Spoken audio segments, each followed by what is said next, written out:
Greetings to everyone out there in the NoDQ galaxy. Welcome to the NoDQ review here on NoDQ.com and the YouTube channel, youtube.com/AaronRift I am being joined once again by longtime NoDQ contributor, my good friend, good old JM Jeff Meacham, complete with sideways painting in case you guys were not aware of it, but it's artistic. Believe it or not, it's not a painting. It's a fabric is what it is. It's not a painting itself. Okay, well either way, it's very artistic. It's there, in brother. itself. It's there. That's it. We are also being joined by NoDQ moderator, good friend of the site, Mr. Tyler Joseph Smith, who needs to move himself to the left. He keeps hanging to the right in the frame. I just need to go to the left, to the left. No Beyonce references Back on this and video. to the left. Or you're fired. One more Beyonce reference and you're done, pal. We'll get you replaced by, I don't know, I'll go search somebody in California to replace you. DJSO. Oh. Yeah, we'll have another luchador on this show. But speaking of luchadors, no Virtue this week. Virtue was a very busy man. He had jury duty apparently and some other duties to take care of. So replacing him this week, I said duty. Replacing Virtue this week is our good friend. He is back. High demand for his return. Here he is, El Virtuoso. Welcome back. Hey, and you owe me more shows because you brought Virtue back too early. So to pay off my contract, you might see me now and again. And this is one of those times. It's going great. True. I technically said 2 months, and I think I did 6 weeks. So, yeah, I guess we got to have a few more appearances of El Virtuoso. At least one more Virtuoso appearance. At least one more. Now, I've been on a video with Jeff. I now see you, Aaron. This is my first time on video with TJS. It's nice to meet you, Mr. El Virtuoso. Very nice to meet you, too, senor. All right, so Tyler, move yourself to the left. You're still hanging to the right. I'm worried your face is going to be cut off on the frame. I'm going to staple his foot to the floor, I swear. Virtuoso's done enough of these. He knows how to stay in the center of the frame. All right, that's perfect, TJS. Just stay like that the entire video, and we'll be good. No flag in the background today because this was very last minute filling in for Virtue, so I apologize. Not a problem. All right, so we had an interesting week of WWE television. WWE Raw and SmackDown Live both took place in London, England, taped shows. I got a lot of hate from people complaining about spoilers, even though you do not have to click on spoilers. Nobody puts a gun to your head, especially me, and tells you you have to go on NoDQ.com and read the spoilers. But they were up on the site. Some people are unhappy about it. This happens every now and then when WWE does the taped shows. Jeff? That's right. No guns, no knives, no chairs. Right, Aaron? Well, it used to be chair shots to the head. Chair shots to the head, that's right. Now it's just chair shots to the gut and to the back. And records across the head and all kinds of fun stuff back in the day. Those cookie sheets, those always made a good sound back in our backyard wrestling days. I literally had an actual vinyl record broken over my head in one of those fights we did. It was ridiculous. Yeah, back on an old NoDQ.com video, Jeff actually had a record smashed over his head. The things we would do for views back then. But it wasn't even YouTube. We just did it to be stupid. We did it for the views ourselves. We did it for the laws. What else can I say? Exactly, for the laws. That's all we did it for was the laws at that point. All right, so let's get to some wrestling talk here, some WWE review, since this is the NoDQ review. We'll also talk about All In, but we'll get to that later on. Let's talk about the Money in the Bank pay-per-view and the latest developments coming off of Raw. So we now know the 8 participants, well, almost the entire 8 participants, since it's not totally clear yet who the final 2 people will be in the Money in the Bank match.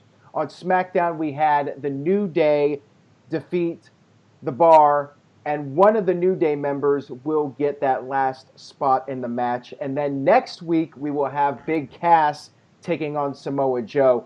The other 6 spots are signed, sealed, and delivered. Now, I wanted to talk about notable names left out of Money in the Bank this year. I know Virtue has been a huge fan of Elias, and I'm sure everybody in this panel would agree that Elias is a guy that could potentially be a top star in WWE. So, El Virtuoso, I want to start with you. Your thoughts on Elias not being in the Money in the Bank ladder match, and what's his role at Money in the Bank? They don't know what to do with him. They look at him, in my opinion, as a guy, a wrestler, who's a very good wrestler, but he's on that borderline of babyface and heel. They want him to be a heel. He can get heel heat, but the fans want to like this guy because he's good at strumming that guitar. You know, his voice isn't the greatest, but it works for his gimmick. So I think they truly do not know what to do with Elias other than sit him in the middle of the ring and pander to the crowd. And a couple opportunities when they can, they have somebody cut him off.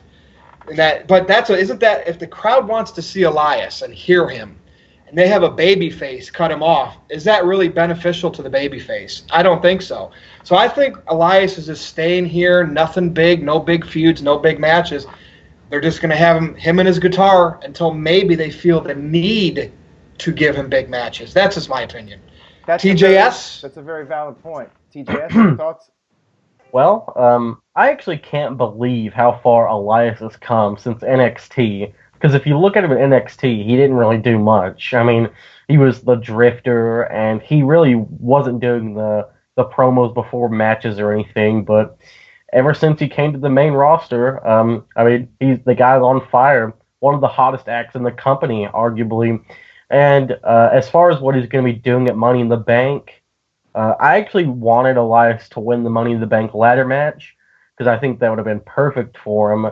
And then, you know, you could have the champion laid out, Brock or whoever it may be, and then you just hear the guitar strum, and then you see Elias running to the ring to cash in. I think it would just be perfect. But he's obviously not going to be in the ladder match. Maybe he's going to challenge his twin brother Seth Rollins for the IC title. Who knows? That's a possibility. You know, on Raw, he got a pretty good reaction, and the thing is, Kevin Owens interrupted him right away for the heel heat. So usually it's the babyface interrupting Elias after he's run down the town and insulted everyone. But this time, people wanted Elias to sing, and Kevin Owens immediately interrupted him. I wonder if maybe WWE's thinking about an Elias babyface turn, and maybe that's why he's not in Money in the Bank. Jeff, your thoughts on Elias? First of all, it's become very apparent that the weird crowds that happen in Canada or in England or whatever are now across the entire globe. Because everybody's been cheering for Elias, except me and except Corey Graves. He's got a good look. He can wrestle. I don't like the gimmick. And maybe that's just me being stuck in my old fuddy-duddy ways at 35, but I don't like it. I liked him on Table for Three with Jarrett and Road Dogg. That was a good show. But there's only so far the guy strumming the guitar and insulting the crowd can go, or strumming the guitar and getting interrupted by the heels can go. There's a finite point to that gimmick, in my opinion. Well, now, should he be in Money in the Bank? Yes, he should, because he's got that appeal. The crowd loves him. The crowd wants to see him well. Like Tyler said, he would have been a great Money in the Bank cash in. You strum a guitar, you run in the ring, you cash in. Great moment. But I think what we're going to see on SmackDown, I think he said it was next week, Aaron, between Samoa Joe and Big Cass, I think one of those two guys should not be out. I think they should both be in that match, personally. All right, well, nice segue into our next topic. But before we get to that, actually, it looks like El Virtuoso wants to add something. Well, I have to defend Virtue here. As you say, Aaron, he's a big Elias fan. Yeah. The gimmick, Jeff, from my point of view, it's a breath of fresh air. Because for once, it's not the gimmick like all the wrestlers have today. I'm a better wrestler than you are. Elias is actually doing something, and I get your point of view, Jeff, and I respect it. But I want some old school gimmicks. And here's the thing with the guitar, it does rehash Honky Tonk Man, Jeff Jarrett. So that part, maybe I see why you're saying what you do. But. Only because it's like. They can only go so far with Jarrett before they had to reinvent. I mean, it took them a while to reinvent him, but they did it. Honky, they strung Honky out like an old guitar. It just took forever for him to finally lose the momentum. And then when he did, it just kept going lower and lower and lower. It was like, okay, Honky, thanks. You still suck. Thank you. Yeah. So.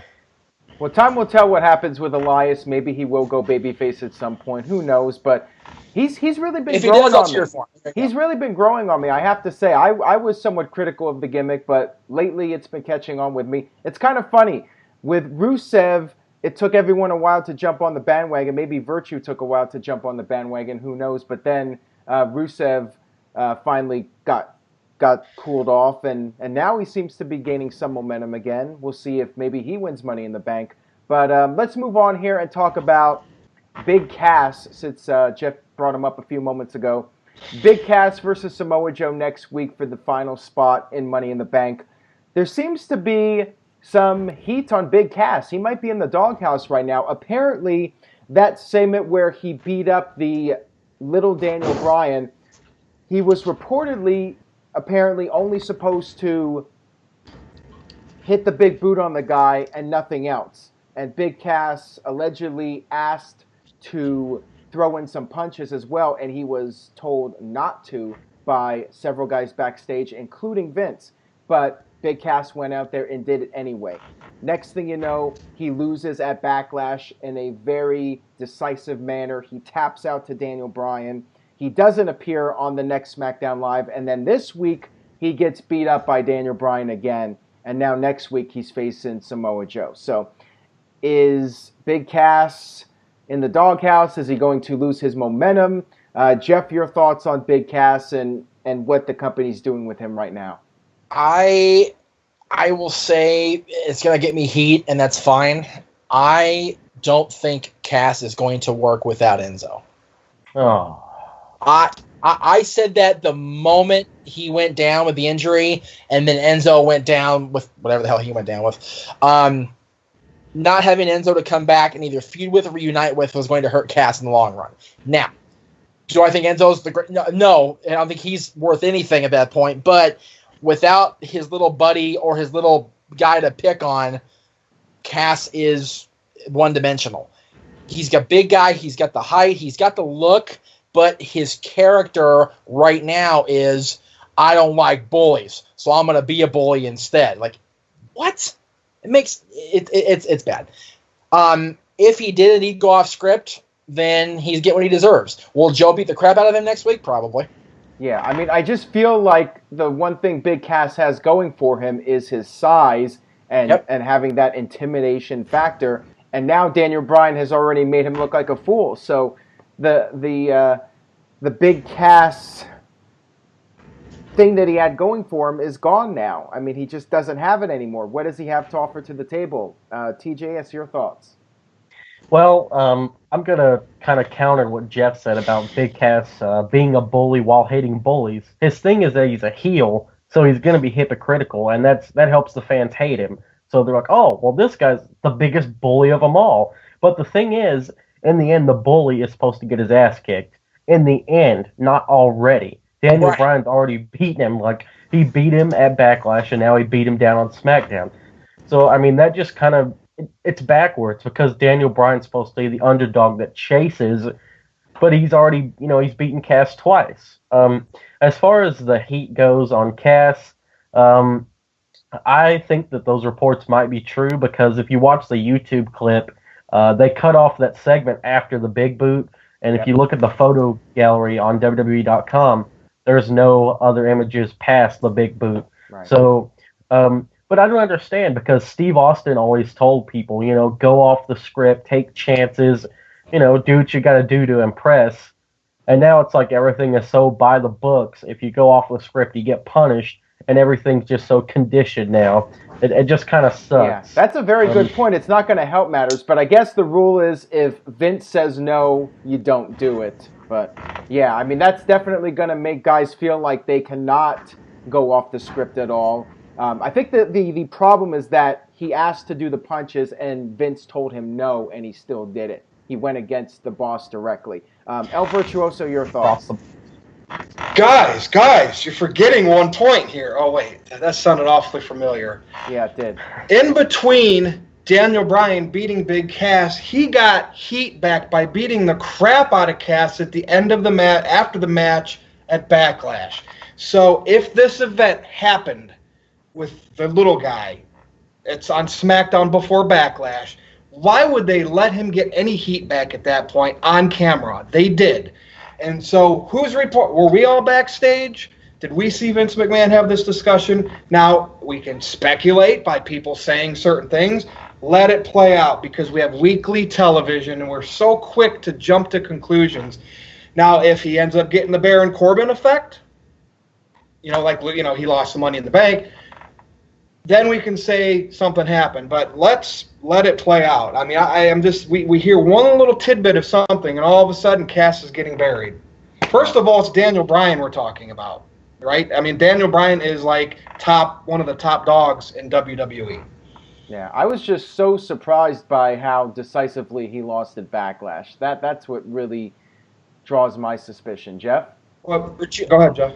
Aaron, what Virtuoso just said, can you imagine 10 years ago even saying Daniel Bryan's one of the top dogs in WWE? Can you imagine hearing that 10 years ago? Am I wrong, though? Or, I mean, that's the truth, right? No. Oh, You're totally right, but Aaron and I watching him in PWG Ring of Honor, hearing that statement now, you go, wow, he's right. He's a top dog. But you wouldn't even, Bryan Danielson being a top dog, you wouldn't even think about that. You wouldn't even consider that. Exactly. The fact is, when Steve Austin says go off the script in 1998 and in the early 2000s, yeah, it's the attitude era. You can go off the script. When Big Cass goes off the script in 2018 and he's not Stone Cold Steve Austin level, you get in trouble. If it even happened. We don't know if, like Virtuoso said, we don't know if it even happened or not. But the fact of the matter is, you can't go off the script against Vince now unless you're Triple H, who's in charge also. Unless you're, Daniel Bryan, the top tier guys. Big Cass is not top tier, nor will he be if the rumors and the innuendo are true. Excuse me 1 second.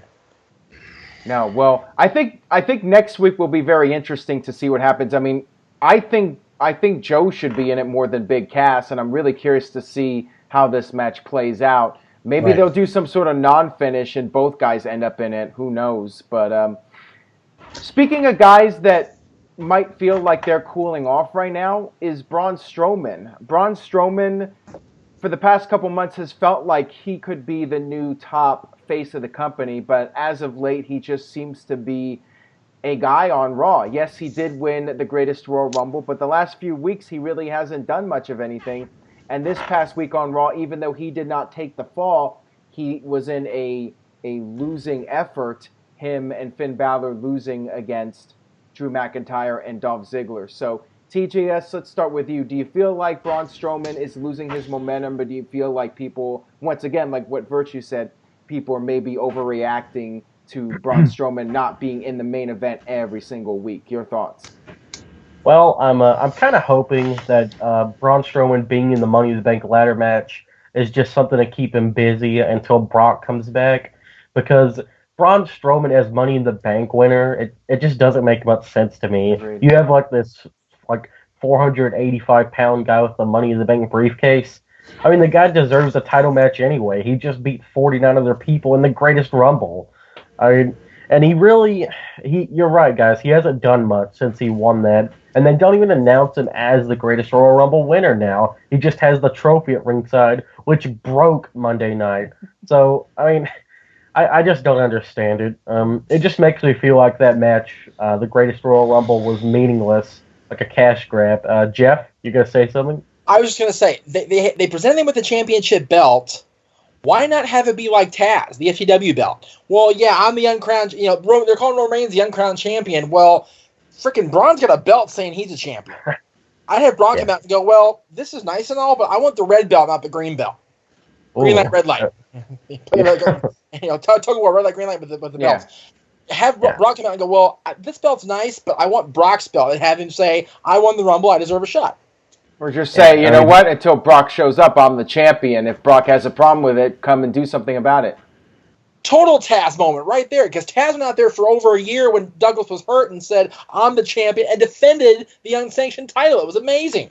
Yeah, but of course WWE guys don't do anything like that. They just hold back and nobody speaks their mind anymore. That's what I miss. We need a good pipe bomb again. We need somebody to go out there and just rip into everyone and everything and just say, I'm going to turn this place upside down. I have a feeling we'll get a pipe bomb on September 1st in Chicago, but that's not WWE related, though. Yeah. Well, El Virtuoso, what would you like to say about Braun Strowman's current status? One word, one name, Nicholas. Yeah. It ruined it. Now, look, I saw a feud last year with one very hated and despised, and it's getting worse by the day, Roman Reigns, versus an up-and-coming star that people wanted to get behind in Braun Strowman, and they had a very, very, very good feud.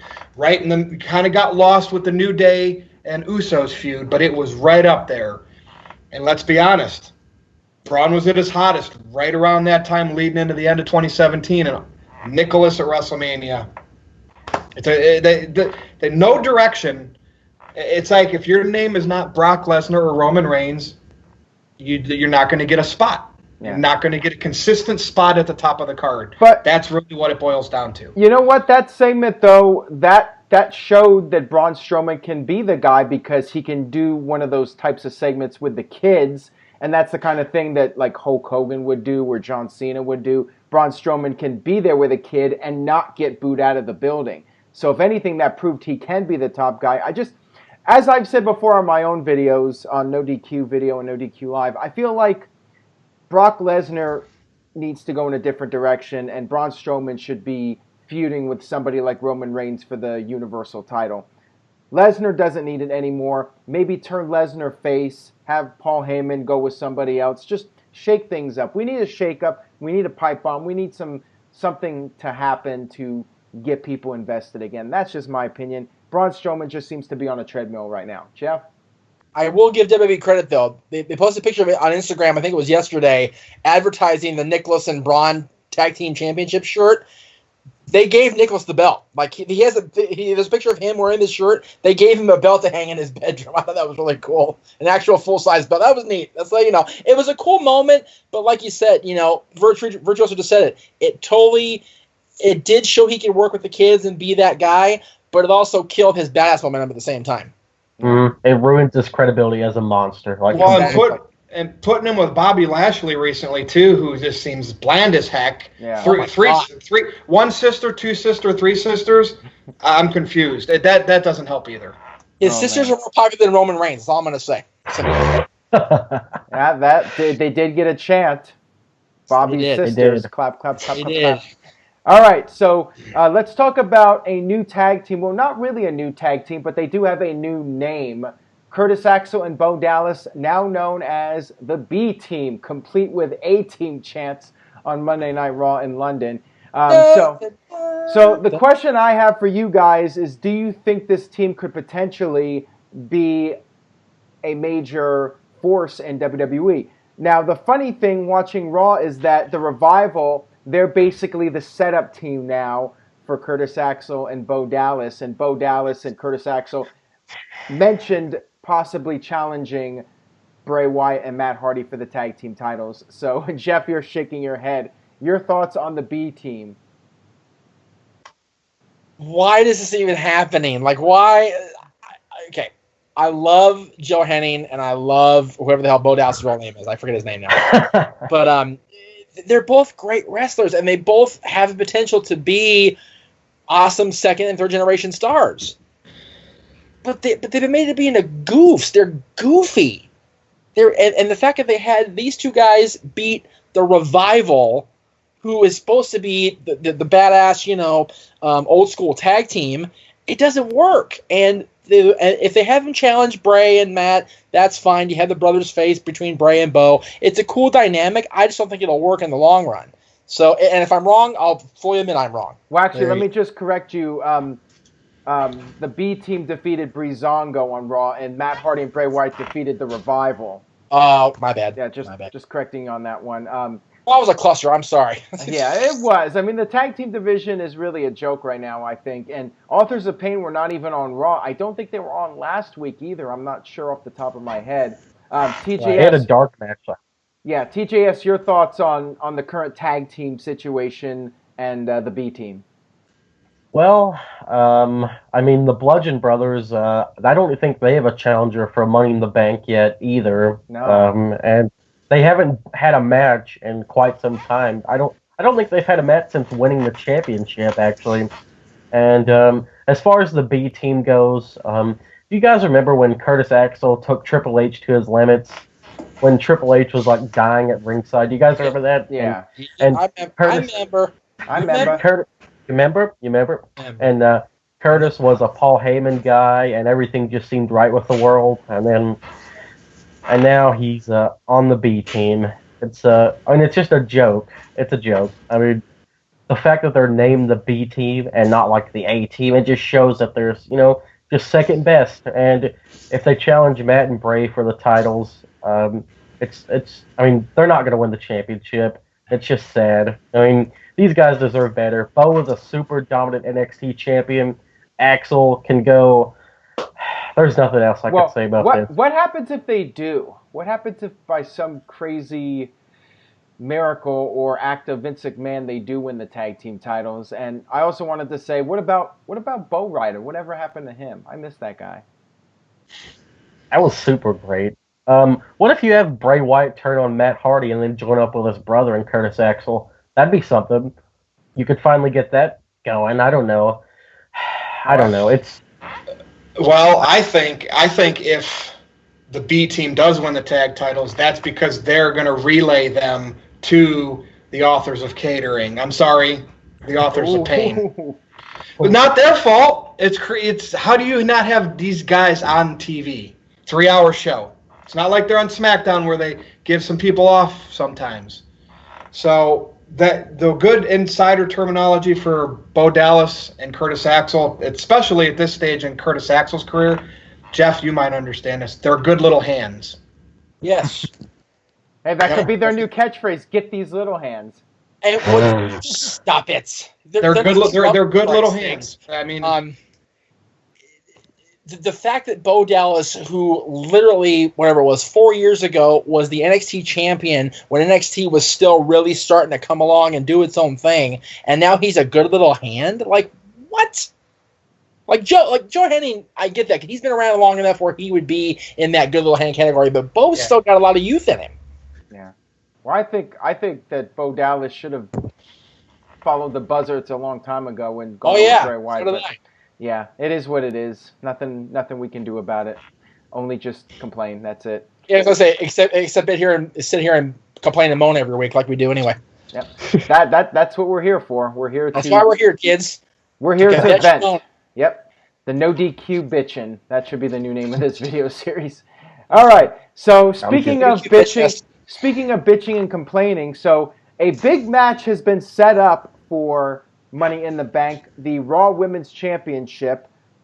We have Nia Jax defending against Ronda Rousey. Not just Ronda's first title match, but her first singles match in WWE, period, at Money in the Bank. Obviously, this is a controversial decision.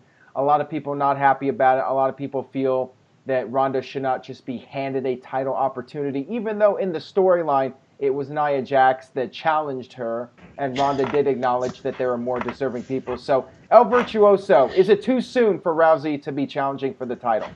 Yes, Jeff, trivia question here. When was the last champion that challenged a challenger? Whoa. I mean, like... Yeah, exactly. What's up with that? 10 seconds go. 10 seconds go? Oh, Jesus. Well, while you're thinking, I don't know either. I'm just saying. And so this was a spot. Was this a spot on NBC where this challenge came about? Was it on the Today Show? No, it was at the NBC up front. Yeah. Okay. Well, whatever it was, like the champion challenging the challenger is cheesy. Ronda is still super green in front of that camera. All she ever knew how to do in front of, I think she was in a couple movies like the, what was that? What's that? The Expendables. Yes, and she didn't have to do nothing but hold a gun or she didn't have to act in a movie like that. Yeah, exactly. And in UFC, all she had to do was stand there and look mean. But now WWE, she's trying to give this personality that's not her, and it was awkward. So from the get-go of this feud, Nia challenging Ronda, and Ronda's looking like a fan, accepting the challenge. It's not working for me. So yes, too soon, and B, it wasn't even done right. That's my thoughts.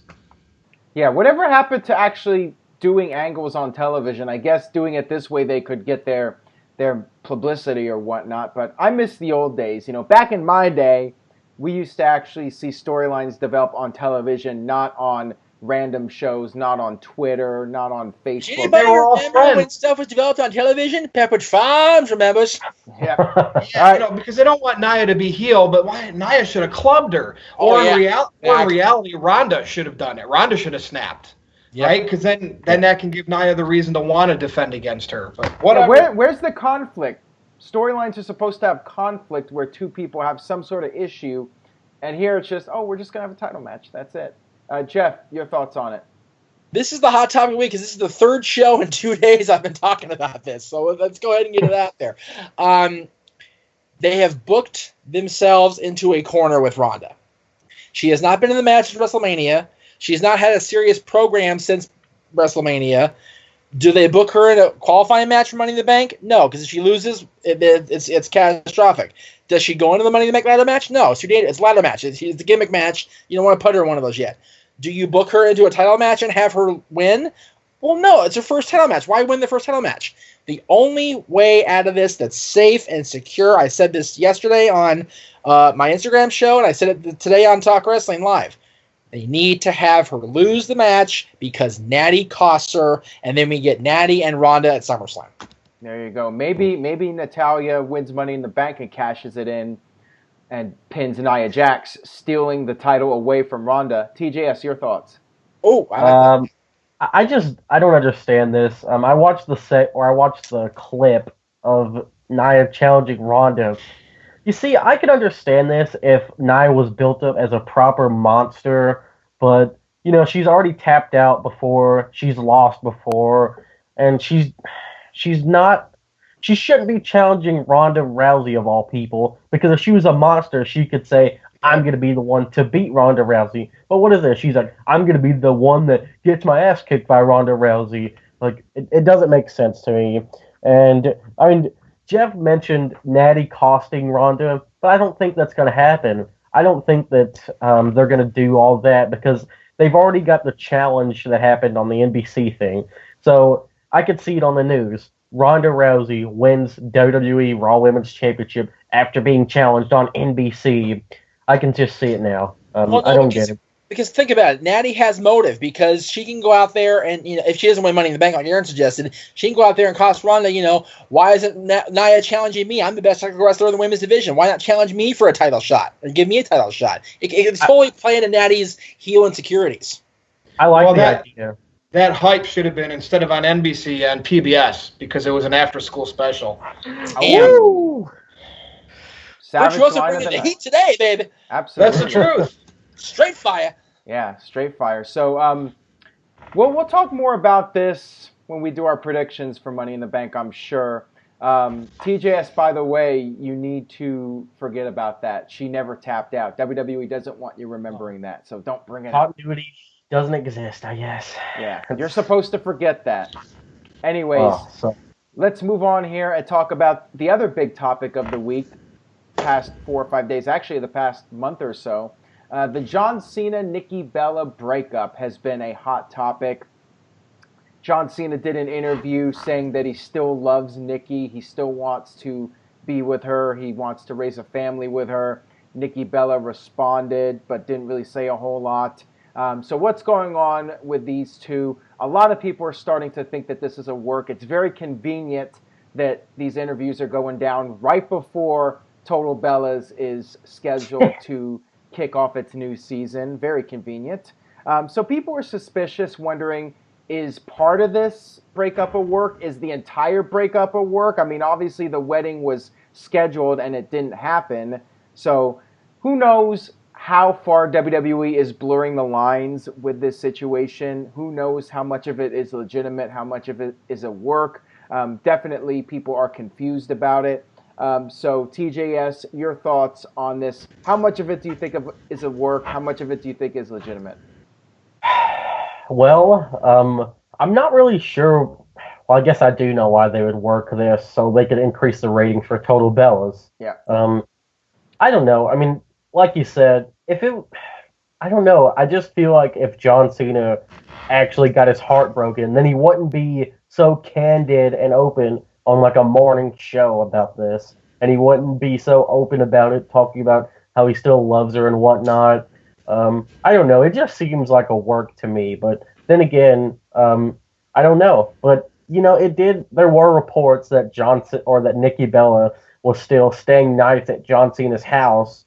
So maybe we weren't supposed to know that she was there, and maybe it's been, maybe they've been living together and working us the entire time. I don't know. El Virtuoso, I know this is kind of your specialty to turn it to work or not. So well, I'm thinking of a lot of stuff. Why, if this is a work, which it's 50-50, because we're not there, we don't know. We got to assume it's legit, but it's the wrestling business. Why don't they put this effort onto their wrestling TV product? If this is a work, or just the fact that they're promoting this and talking about it, I don't understand that. I mean, it's almost like it's like Bree's going to go get a boob and a butt job, and then they're going to do the switcheroo on Cena and Bryan or something like that. I mean, that's the type of it feels like that's what reality TV is. All of it, all reality TV, even American Idol. It seems like it's all a work anymore. Maybe when it first started, they were legit competitions or legit putting a camera on real people, but it just seems like you have to assume work. It's just nature of reality television, and that's the nature of the sports entertainment and wrestling. So you have to assume work. That's my stance, Jeff. First thing I was going to say was, I said this a long time ago working for the channel I used to work for, and it came back to bite me every time. Everything in wrestling is a work. And people are like, well, what about this? And of course, I'm like, well, that's not. And I went back and forth. Aaron and I know better than anybody how reality shows are booked, because we were involved with China when she was crashing the Surreal Life, or whatever the name of that show was. And went off script, completely showed up out of nowhere and went off script and just invaded the place pretty much. I'm sorry, she was on the show and X-Pac showed up, and it was. There is a grain of truth to reality TV, but a lot of it is smoke up people's asses. It's really what it is. And I have a very dear friend who's heavily invested in the Bellas and their fellas, but I hope for the true Bella Army's sake that it's not a work, or people will totally crap on it. Completely and utterly crap all over it. And it'll suck. Are you guys excited for Total Bellas? You guys going to be tuning in for the season premiere? I am excited for the series finale of both those shows, personally. Ooh. Yeah, right. You'll be tuning in. We'll all be tuning in, and that's what they want. I will sit right here and admit I watched the first season of Total Bellas because I lived with my sister and she was a fan. Other than that, forget it. All right. I've only watched Total Divas. Well, luckily for me, my ex-wife used to watch it, but ex-wife, so I don't have to put up with that stuff anymore. You were married to Virtuoso? Interesting. He was. Six times. That's right. 6 very successful marriages. And all 6 ex-wives were WWE fans. Go figure that. So I loved every one of them. That's right. That's right. So wait, you actually found 6 women that were WWE fans. Oh. But they like the John Cenas and they do exist. Yeah, and the Roman Reigns. Oh no! So they're not fans then. Bunch of gringos. All right, you guys ready for the main event? Woo! The main event is not necessarily related to WWE, although we could tie it in. All In, the event being produced by Cody Rhodes and the Young Bucks. They had a press conference on Sunday. They announced Rey Mysterio for this event. They also announced, Jeff, I know you're happy about this. Jeff, I love that clap, El Virtuoso. Rey is my boy. He is your boy. Rey Mysterio is going to be on the show, and I know Jeff is happy about this. The NWA World's Championship will be defended. 10 pounds of gold. That is right. Cody Rhodes will be challenging for the belt that his father, the American Dream, Dusty Rhodes, once held proudly.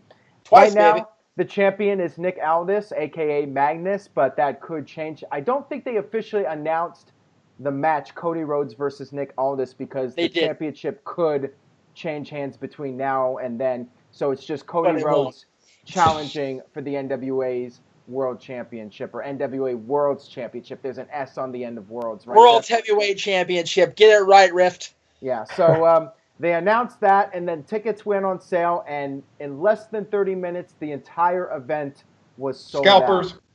No, 10,000 people. Actually, only a few hundred tickets are available on StubHub compared to a WWE event where you have thousands of tickets available. So it looks like mostly fans got tickets for this show. I was a little bit surprised that this event sold out, especially when you look at New Japan Pro Wrestling in San Francisco. They only sold about 3,500 tickets, and there's still more than half of the building available in terms of tickets for that show.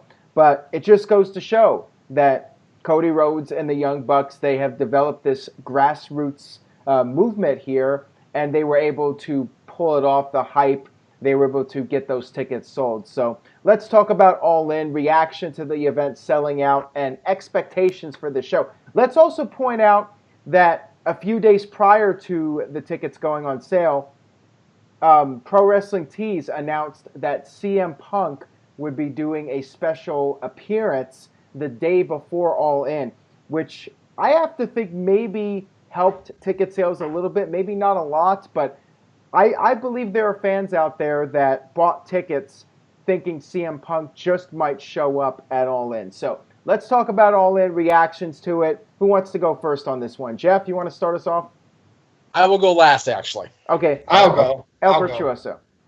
So I'm excited for Ray. I don't know. Did they announce who he's wrestling yet? Not yet. So that's so we don't even know who he's Maybe wrestling. it's you. I think this is going to feel like a super show of indie. You know, Ring of Honor based.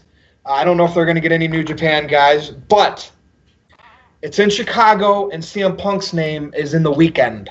And so even if it's a 1% chance, if he shows up and even just cuts a pipe bomb, even if he, doesn't say I'm coming back to wrestling, he could hype up his UFC match. Wait, when is his UFC match? Before that. It's coming up June. Hopefully he wins. But if he loses, I mean, that might determine a lot.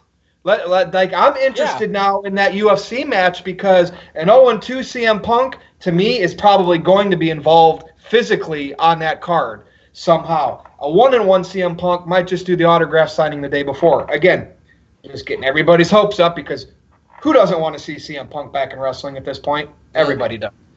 I'm also interested in, I can't believe that Cody Rhodes is legitimately having this beef with Vince Russo. Do you know how great it would be if we were all fooled?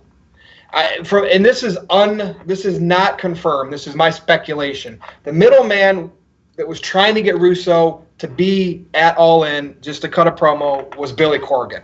Billy Corgan and Vince Russo are tight. That's unconfirmed, but I believe that's the guy that was trying to talk Cody into bringing Vince aboard. And Cody and Young Bucks had none of it, and we know what happened on the internet the last couple of days. But could you imagine a Vince Russo showing up there and just the heat he would get from that wrestling fan base? Oh, man, that would be like Vicky Guerrero. That would be as big as CM Punk almost coming and cutting a promo. Aaron, I disagree. Let me jump in real quick before Tyler starts. Vicky Guerrero actually has legitimate fans, actually like her. Okay. So building up the brand, though, he has a lot. He had so many subscribers when he had that whole fiasco leaving Podcast One. That new network he's on crashed because of the data stream. They actually had to go to a different website. So you can't just say that's a niche fan base. He's got a big fan. Speaking of crash, I don't know what happened with Jeff, but his picture just froze. It looked like he swung his hand and maybe knocked his webcam out of But you know what? action. When he comes back, let him finish what he was going to say, and I won't say anything because I know. Reading comments on your NoDQ videos, I know there are a lot of Russo fans. So I want to see them eat up Jeff, depending on what he's got to say. I don't think Jeff's too much of a Russo fan these days because he just left us. Oh, man. All right, TJS. Well, I guess. Well, wait. Here comes Jeff. He's coming. Oh, back. here he comes. Well, TJS, go ahead and start giving your thoughts. Hopefully, this doesn't mess up the video because last time Skype completely got glitchy once somebody accidentally signed off. Welcome back, Jeff. TJS, okay. All right. Very good. All right. TJS is going to give his thoughts here. All right. Sorry about that. Go ahead. As far as All In selling out in less than 30 minutes, I was very surprised. I kind of wasn't expecting the show to sell out, but it did. And I think it's interesting that if you look on the poster that CM Punk is featured on, it says All In Weekend. It doesn't just say like Saturday, whatever. It says All In Weekend. So, technically CM Punk is kind of involved in this event. So, like El Virtuoso said, maybe an 0-2 CM Punk will get physical at All In. And I was going to say that if they were to announce CM Punk beforehand to wrestle or whatever, that would sell the show out, but they don't even need to. So now he can be a surprise. Like, we don't know now. So, I don't know. Is the main event supposed to be Cody challenging for the NWA World Championship, or is there a different main event? I would guess the Bucks is going to be the main event at some point. It all depends on where CM Punk's heart is in wrestling. But, I mean, could you just imagine if he came out and did the GTS to Russo. Kenny Omega?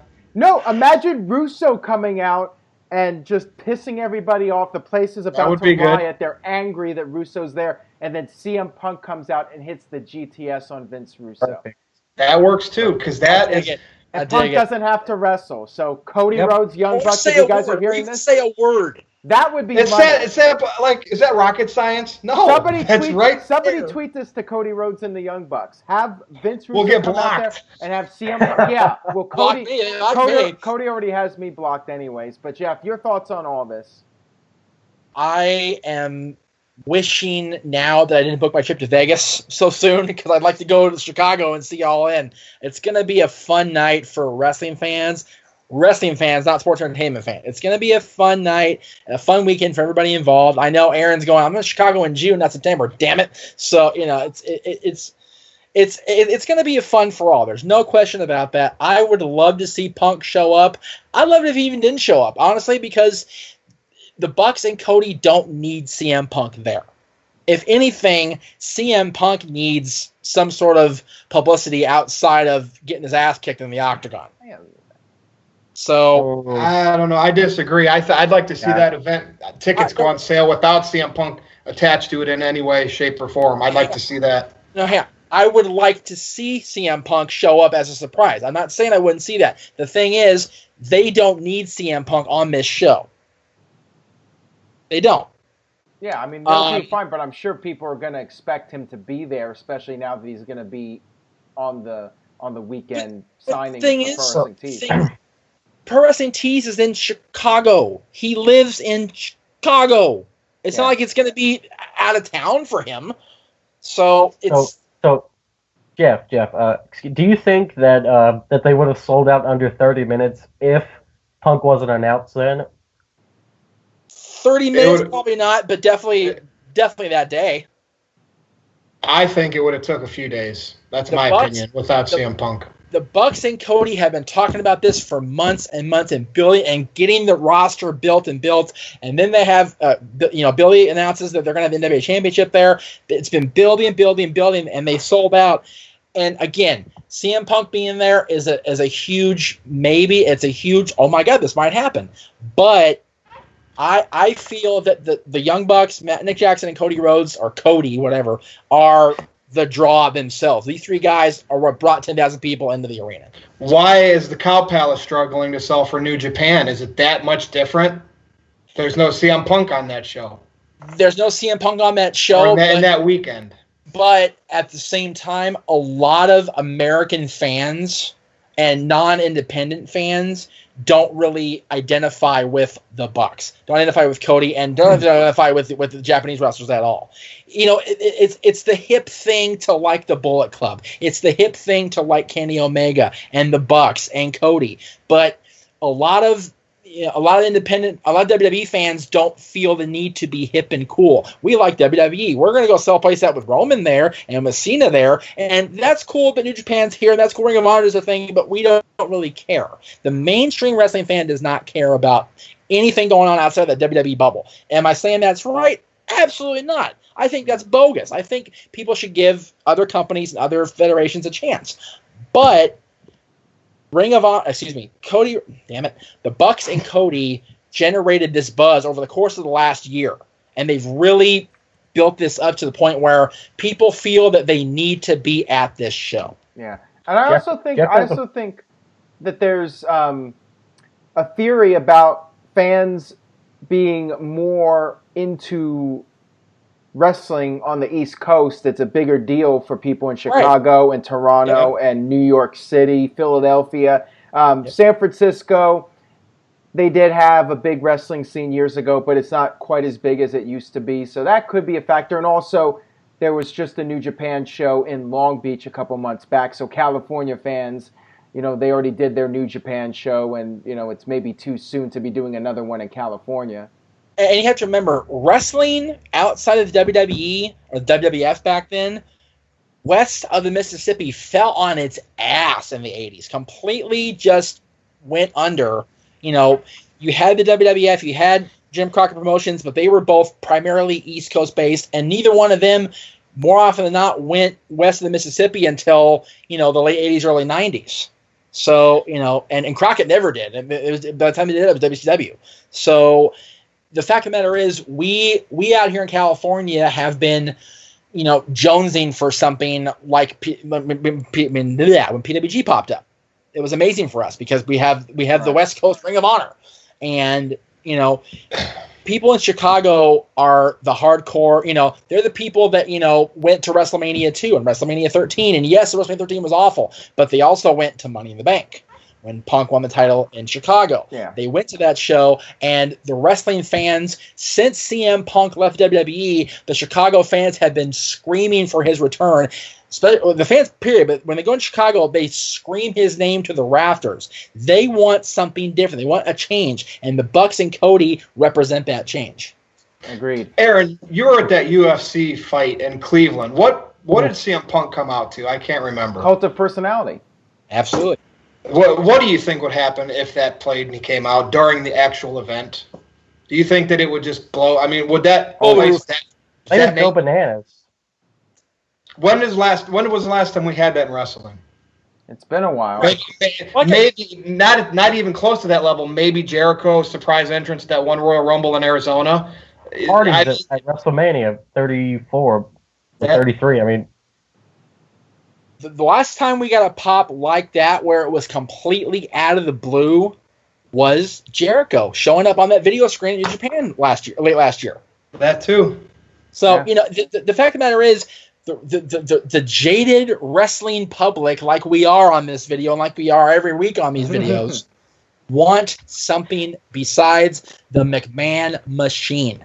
Do we like WWE's product? Not all the time, but we still watch because we still got to do our thing, and we still have to feel the need to bitch about something. That's why we watch WWE. But people, I swear to God, if I had not booked my trip to Vegas already, I would literally be saving more money and finding a way to get to Chicago for September 1st. I would. Yeah. And I also think with New Japan and All In, I think like a lot of the fans, if they had a choice on the East Coast, they're just going to go to All In, and maybe that's why the New Japan sales were a bit disappointing, because a lot of the fans that would have gone otherwise opted to go to All In because they're in Chicago or they're in New York or Philadelphia, and it's just easier to get there. Yeah, people don't realize about the way the country's laid out. People think that everything's so far from everything. We're out here we're on the West Coast, Aaron and I. We're far from freaking everything. But when you get into Cleveland and Cincinnati and Chicago, they're all kind of right there within a few hours drive. It's not like you're driving across the country to go from Pennsylvania to Ohio or Pennsylvania to Illinois. They're all right there. So the East Coast fans, like you said, are definitely drawn to the Midwest, to Chicago, to Ohio, things like that, rather than fly all the way around the world or fly across the country for New Japan in California, New Japan in Japan. They don't want to deal with that. Yeah, it's a lot more densely populated on the East Coast. Yep. All right, guys. So we had a great discussion today on the NoDQ review. We'll go ahead and wrap up this video. Feel free to leave a comment on NoDQ.com and the YouTube channel. Let us know what you thought about the video, what you would like us to talk about. Throw some topic ideas. Let's go ahead and do the plugs. TJS over at NoDQ.com/TJS. Anything you would like to promote? You can always follow me on Twitter, Instagram, and at NoDQ_TJS. That's as well as YouTube. And I'm going to bring this up. You see the beach ball back there in the background of Aaron. Do you still have beanies, Aaron? I have a couple. Okay, well, you can go ahead and email Aaron at nodqmisc@gmail.com. Ask him about those beanies. Ask him about that baseball cap right there that good old JM's wearing. Tell him you want those. Well, we're working on those right now, and the shirts, of course. I got you the shirts, of course, and tees. Yeah, tell him you want those. Go to nodq.com/shirts. You can pick up the NoDQ video shirt that Aaron's wearing, NoDQ.com shirt that El Virtuoso's wearing. How about one of these shirts without the logo, stupidly upside down, but just like this, that says El Virtuoso. Ooh, I think that I red and green letters. Red and green letters. Yeah, sounds good. And NoDQ Meacham Mayhem shirt right there that good old Jeff is wearing. You guys should just go do it. I mean, he's got great shirts, great deals. Yeah. Jeff, nodq.com/shirts, right? Yes. All right, Jeff, get those plugs out. Is it my turn? Okay.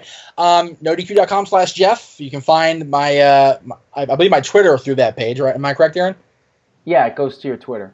Here's my Twitter. Okay. So Instagram, same thing, _Jeff Meacham. I would like somebody to find a way for Aaron and I to be live after Extreme Rules together, because I'm going to be in Las Vegas that night. Sunday night, July 15th. I will be in Vegas. I would love nothing better than to have a live background shot of the Strip behind me, doing a live review with Aaron. That would be cool. Find a way, people. Get Hangouts to freaking work. Yeah. El Virtuoso, do you have anything? I know you do not have a NoDQ.com URL. No, but I'm going to give you Aaron Riffs at Aaron Rift and at NoDQ.com, DOTCOM, because you can tweet him saying you'd like to see that shirt. And also, go give Virtue a hard time, because I know he loves that on Twitter, but because I don't do any of that social media stuff. So I think it's at, Aaron, help me out here, at NoDQ Virtue. _Virtue, or just nodq.com/virtue. There you go. Okay, there you go, boss. Take it over. All right, so thank you to everyone for being on the panel today, and thank you to everyone for watching. We will see you guys next time for another edition of the NoDQ Review.